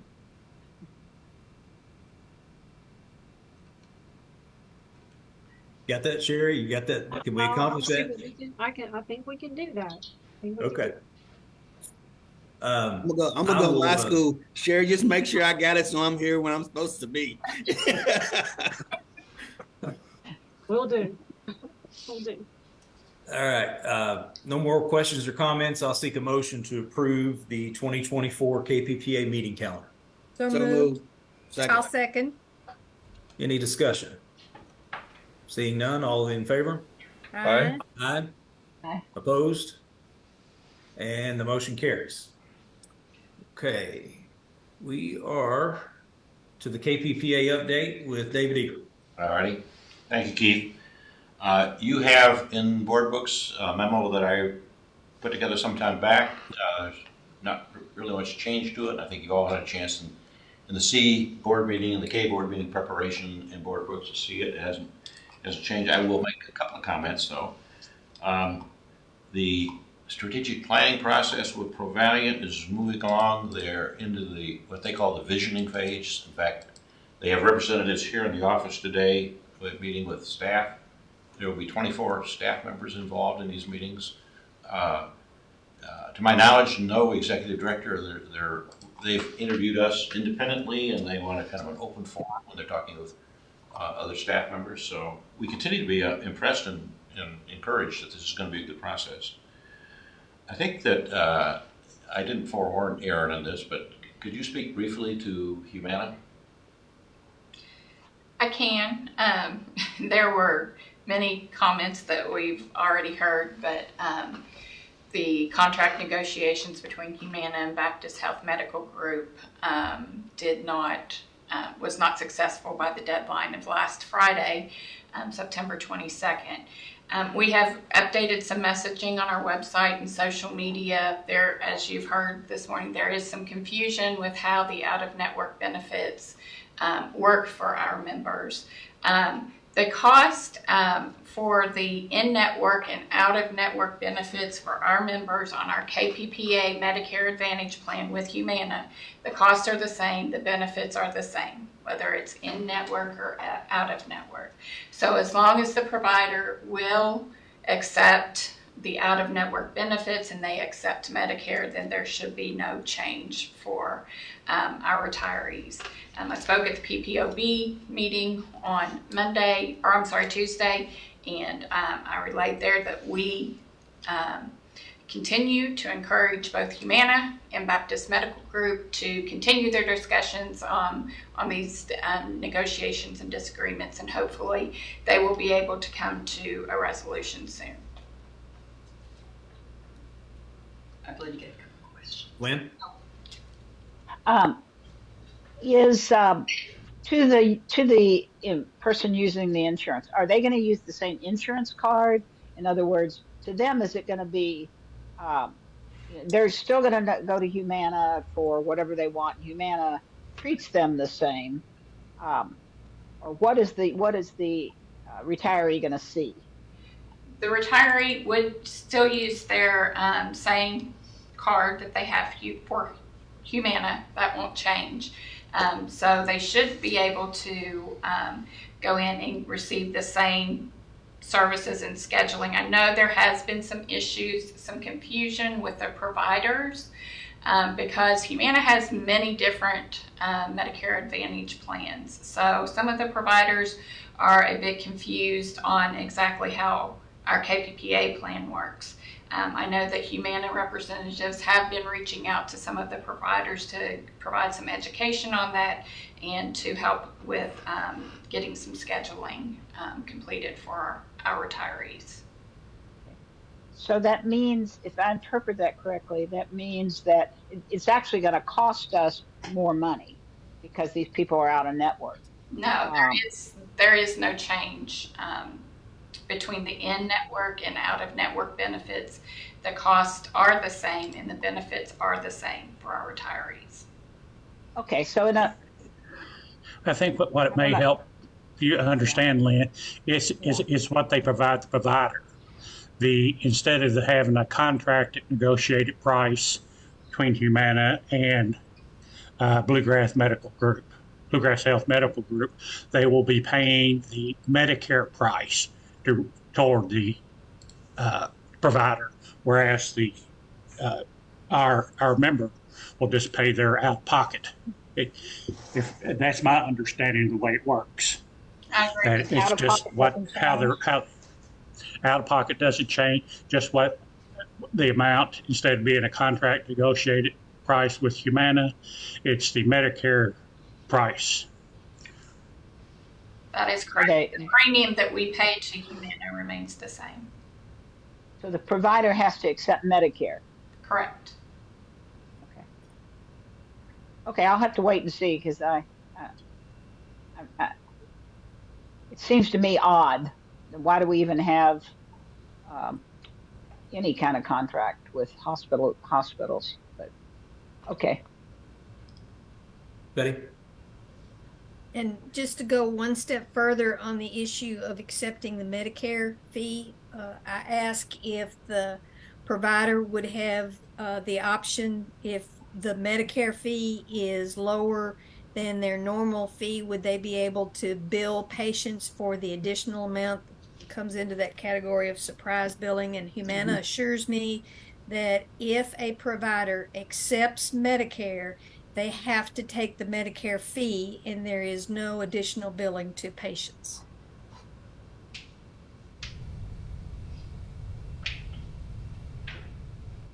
Well, I get why people are confused. The providers are very confused. I've already run into a problem with the provider telling me they can't give me service because of my insurance. And we had to work through that. Yeah. Can I just say that I think that's the message. If we have retirees that are having issues, Humana is willing to help us work through that by contacting the individual providers, because the providers can't tell that they're our retirees by looking at their cards, because the way Medicare does. And Medicare has a cap that's called Medicare allowable. So anyone that accepts that, physician or provider, they can't bill a patient above that amount. That's a Medicare law that they agree to. So if you find anyone that needs some assistance, let us know and we can reach out to Humana and assist them if possible, if they need that piece. Thank you. Anything else? Aaron, is that it for that? That's it for the update, unless you have other questions. Okay. Any questions? That was it. Okay, let's move into legislative update, Dave. All right, this will be short and sweet. We have a housekeeping bill that's been reviewed several months ago by legislators. Representative D.J. Johnson has agreed to be the bill sponsor. He is, if you're not aware, he's co-chair of PPOB, so we anticipate that there should be smooth sailing this year. That's essentially the same bill as last year with a minor modification to accommodate House Bill 587 that was passed. So essentially it's the same bill. We're also drafting language with LRC to allow us to dealing with the leasing of property, not just the office in Louisville, but also impacting the PPW arrangement again, we're working cooperatively with LRC, the bill writers. And I make one last comment. This doesn't affect, this is not a KPPA issue, it's really a C and a K issue. But those boards aren't going to be meeting for some time. PPOB met on Tuesday, as Aaron stated. Their main agenda items were Jim Carroll and Larry Totten making presentations on supplemental retirement payments. And there's a desire not to use the term COLA because COLA implies that some ongoing, maybe even a building. The focus of the discussion, and which was, I think, anybody who was there would say it was, the reception by the PPOB was pretty positive, and that is the focus ought to be on a one-time supplement. So there's no issue with adding the liability, by doing a traditional COLA, which is just cost prohibitive. The concept that was most often discussed was doing a 13th paycheck or 13th retirement payment. And there are a variety of reasons why people felt that was an advantage. But so KNC expect that it's going to be a discussion going forward. The other part of that discussion was how do you fund, how does the C funds fund even a supplemental payment? And I think that if you were at the meeting, you would say they're looking at ways to do that, but they don't have a solution for that. I would add that anybody watching who's missed PPOB meetings can watch them. They're on the LRC has a YouTube channel and they keep them on there historically, so you can go back and find that. You can also find all the meeting material that gets presented off the LRC website. That's all I have, Keith. Okay, any questions or comments? I'm just curious whether we could add the PPOB meetings on our calendar. We don't know when they are. I see, okay. And we're, sometimes they'll skip a month, sometimes the time change, the date will change, and we are normally a part of the agenda, but not always. Merle, you can email them and request to be put on their mailing list that sends you the notifications of when they are, at time, room. Because it's like Mr. Eater said, it's they're scheduled for a particular time, but they very seldom meet on that day. It's just to meet the legislator's calendar. Yeah, you'll also get the agenda when it finally comes out. But any of you that want to get on that, why don't you let Sherry know? So they don't get 6 different requests. We can send one request in with 6 names if that's so. And I will check with LRC to check on the PPOB. They do have a calendaring system, so I will check and if possible I will include that on the calendaring. The biggest problem, Sherry, might be that they will occasionally just say we've decided not to have a meeting this month. Exactly. That's my favorite kind of meeting, a canceled meeting. Okay, any other questions or comments for Dave on legislation? And if not, we'll move on to Aaron with the paperless project presentation. Yes, thank you. Hello again. I am presenting on behalf of the paperless project team our paperless project, which is coming in 2024. This is just a high-level overview of the project. I will say that this project started in 2019. And then, as all of us know, March of 2020 hit, and like so many things, it got put on the back burner and has just recently been reignited. What I will say is that the time period during the pandemic when our offices were closed, it did give us a lot of insight and experience with communicating with our members electronically and upgrading a lot of our features and our robust self-service to be able to provide ways for our members to be able to submit their required forms for the retirement benefits. So that helped with this project. So As many of you are familiar with some of the paperless projects that you have, like with the financial businesses such as banking and credit unions and credit cards and things of that nature.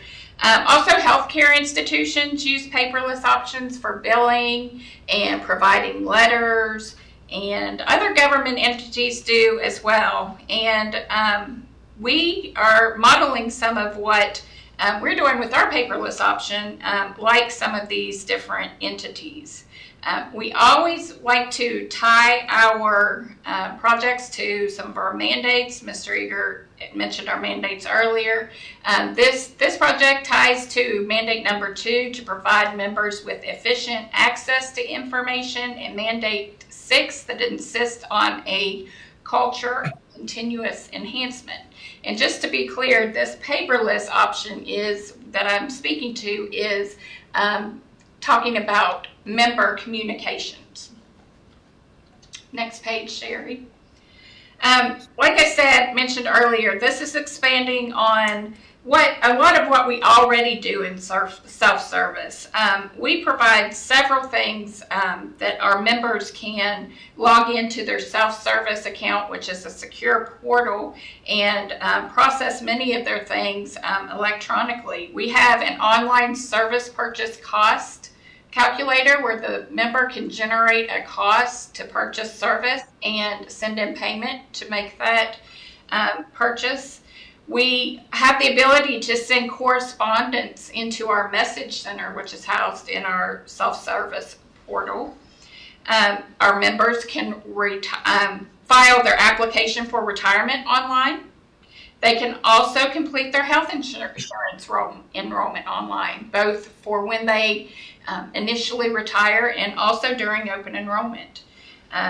You can request the personal identification number or PIN request can be made online. And we also have a document upload feature in our self-service portal that allows our members to upload their documents, and it goes straight into their accounts. And yes, on this page, some of the benefits of the paperless is there's easy access to information. There's no mail delays. It's quick. We have an email validation process in place. And like I said, our self-service is a secure site. We do require the PIN to be entered to make any changes online. And we anticipate a cost savings with print and postage as a result of the paperless option. So a little bit about how this is going to work. So for any of our members who have a valid email address on file, these members will be defaulted to the paperless option. They will have the ability to opt out of paperless, and they can continue to receive the notifications and paperwork via the U.S. Postal Service.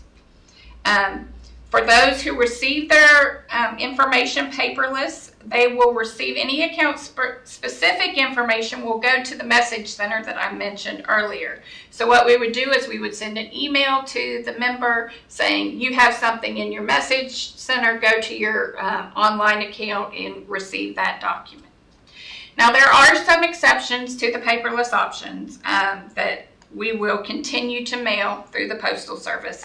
1099-Rs will continue to be mailed. Notifications and orders related to administrative hearings will continue to be mailed. Trustee election ballots, minimum distribution notice, and other documents that may be identified by staff will continue to go out through the mail. Members can opt out, like I said, at any time. There's 3 ways that they will be able to do that. They can log into their self-service portal and do it there. Again, their PIN would be required. They can call into the call center and tell one of our counselors that they want to opt out. Again, the PIN would be required.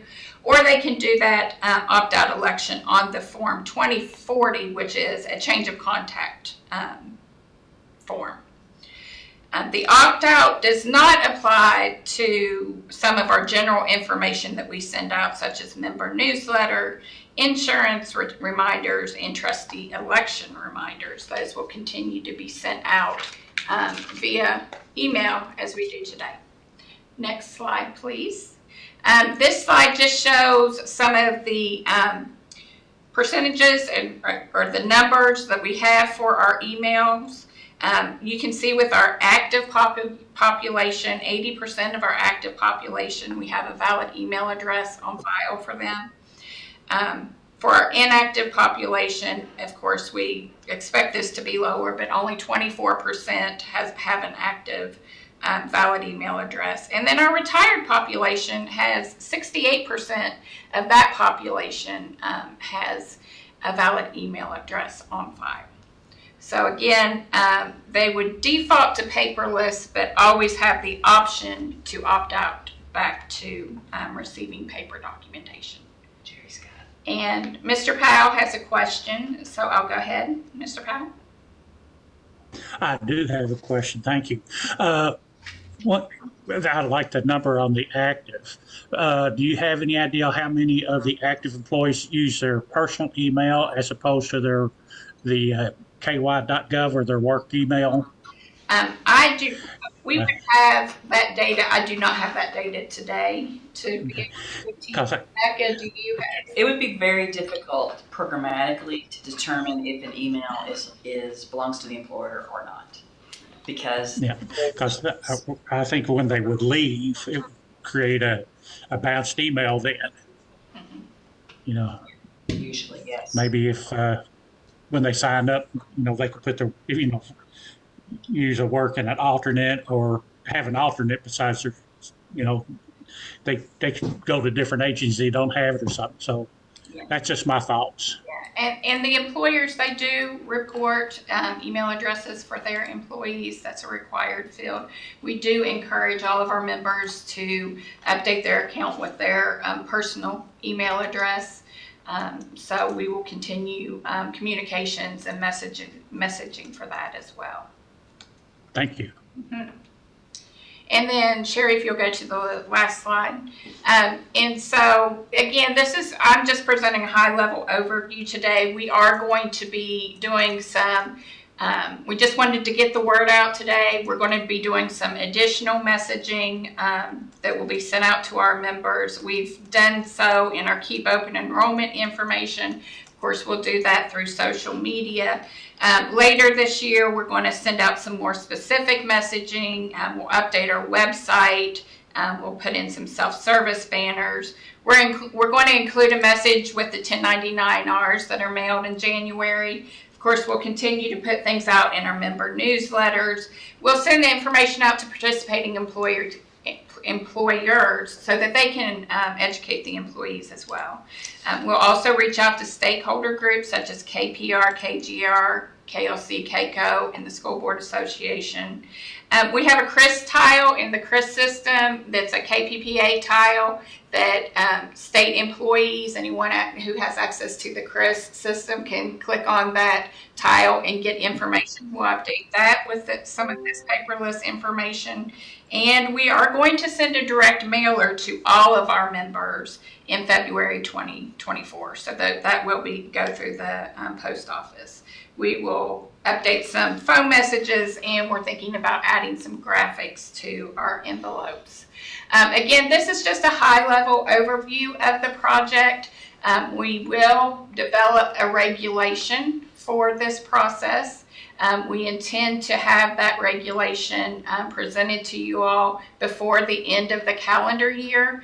The design team is still working through some questions and decisions, but of course you'll get that regulation to have comments, questions, make edits to, and then of course give the final approval on. So I'd be glad to take any questions you may have. Like I said, it's just a high-level overview, and there'll be more details to come on this. Questions or comments? If not, thanks, Aaron. Thanks. We are up to new business. Anyone have any new business? Okay, seeing none, we're up to a closed session to discuss both litigation and personnel. So I will seek a motion. So moved. Second. Okay, any discussion? Seeing none, all those in favor? Aye. Aye. Any opposed? And the motion carries. The motion having been made in open session to move into closed session for a specific purpose, and such motion having carried by majority vote in open public session, the board shall now enter closed session to consider litigation pursuant to KRS 61-810-1C because of the necessity of protecting the confidentiality of the system's litigation strategy and preserving any available attorney-client privilege. Also, to consider the appointment, discipline, dismissal, and member account information of an employee pursuant to KRS 61-810-1F and 61-810-1K. It's necessary to enter closed session because of the sensitive nature of the material to be considered regarding this employee and the requirement of KRS 61-661 subsection 1 that each member's account be administered in a confidential manner. So with that mouthful, we're in a closed session. Let me know when